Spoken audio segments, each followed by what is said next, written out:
This'll be loud and fun. Hello, Denver! Of music. My producer sat me down and said, "You're gonna rap? How naked will you get? How much of yourself will you sell?" Oh, I got to pump my heart twice as fast just to pick up all that slack. I got to pump my heart twice as fast just to pick up all that slack. And you can thank her for your right to equal pay. Miss Lily Ledbetter, your Miss American way. I was finding, as a feminist scholar specifically, that I kept having to explain to feminist art historians who would say, "We're all the young feminists, we're all the young feminists," that there's certainly plenty of them in popular music. And in fact, there's plenty of them, and these are just a few examples, that have direct ties to the contemporary art world.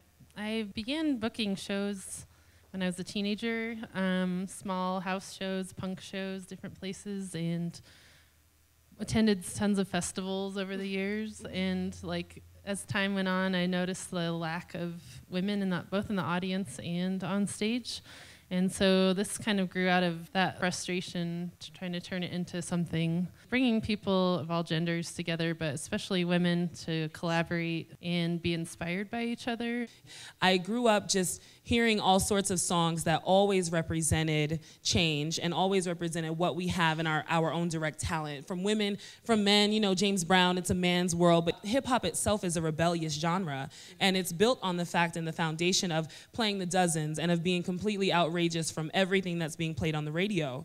Fortunately and unfortunately, what goes along with that is a lot of misogyny and a lot of different disparities that exist between the men and the women in hip-hop. What really interests me about the connections between popular music and feminist art is the fact that, just as in pop culture historically, music and pop culture have had the power, the ability to kind of put out a lot of progressive messages in plain sight. Ma Rainey very infamously recorded in 1925 a song called Prove It On Me Blues, basically about lesbianism, about lesbian culture. And I mean, literally at the moment that The Well of Loneliness, right, the classic lesbian novel, was being suppressed, was being censored for its content, Paramount Records was promoting a lesbian single. I went to LA to be a rock star. When I was 18, highly recommend trying to be a rock star. Very fun. And then after I had kids, I was a little frustrated because I couldn't really perform out as much as I would have liked to.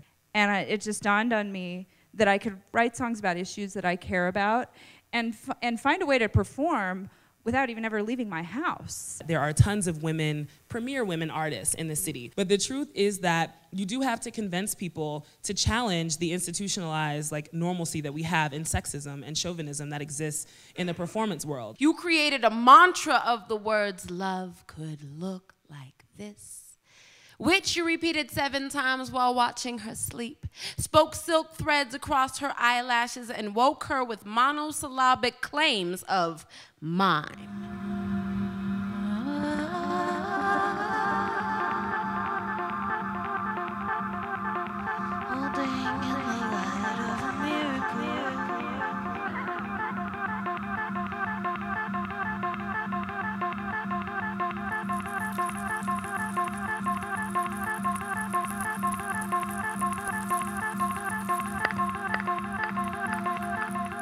I know the visual art world in Denver has changed so much in the last 10 years.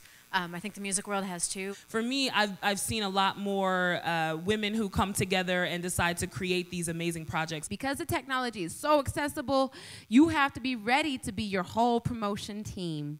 And you have to be ready to be your whole video team. And that's great because it gives you a ton of control, and it's really as big or as small as you're willing to allow it to be. There's no more competition. It's like there's room for all of us. There's room for everything. Sure we can!